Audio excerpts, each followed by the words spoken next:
स्वरूप सिंग हिऱ्या नाईक यांचा देखील शोकप्रस्ताव आहे। खरं म्हणजे आपल्या सर्वांना माहिती आहे की अनेक वर्ष मंत्री म्हणून काम केलेले, आदिवासी समाजामध्ये एक उत्तम नेतृत्व असलेले कैलासवासी स्वरूप सिंग हिऱ्या नाईक यांचा जन्म 10 सप्टेंबर 1938 रोजी नंदुरबार जिल्ह्यातील नवापूर तालुक्यातील नवागाव येथे झालं होतं। त्यांचं शिक्षण SSC पर्यंत झालं होतं।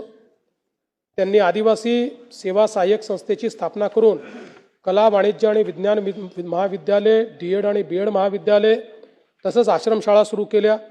नवापूर तालुका शिक्षण प्रसारक संस्था तसेच पोस्ट बेसिक आश्रमशाळेच्या माध्यमातून त्यांनी शिक्षण क्षेत्रात भरीव कार्य केले। त्यांनी धुळे जिल्हा कृषी औद्योगिक सहकारी संघ, नंदुरबार तालुका आदिवासी दूध उत्पादक संघ, आदिवासी सहकारी साखर कारखान्याचे संस्थापक संचालक म्हणूनही उत्तम कार्य केले। आदिवासी समाजाच्या व्यसनमुक्तीसाठी त्यांनी गावोगावी भजन मंडळाची स्थापना करून जनजागृतीचे कार्य केले होते। अनधिकृत सावकारीपासून आदिवासी समाजाला शोषणमुक्त करण्यासाठी त्यांनी विशेष प्रयत्न केले होते।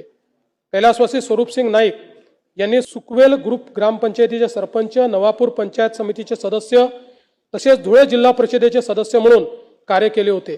ते सन 1972, 1982, 85, 90, 95, 99, 2004, 2014 असे 8 वेळा नंदुरबार जिल्ह्यातील नवापूर मतदारसंघातून महाराष्ट्र विधानसभेवर निर्वाचित झाले होते।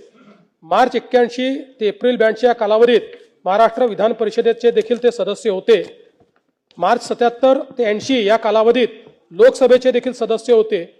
सन 80 ते 2009 या कालावधीत समाज कल्याण, सार्वजनिक बांधकाम, आदिवासी कल्याण, वने, अन्न व नागरी पुरवठा, परिवहन, राज्य उत्पादन शुल्क, पर्यावरण, बंदरे, महसूल व भूकंप पुनर्वसन, विमुक्त भटक्या जमाती, इतर मागासवर्गीय अशा अनेक खात्यांचे मंत्री म्हणून त्यांनी उत्तम कार्य केले होते। अशा या ज्येष्ठ समाजसेवकाचे बुधवार दिनांक 24 डिसेंबर 2025 रोजी दुःखद निधन झाले। मी त्यांना विनम्र श्रद्धांजली अर्पण करतो।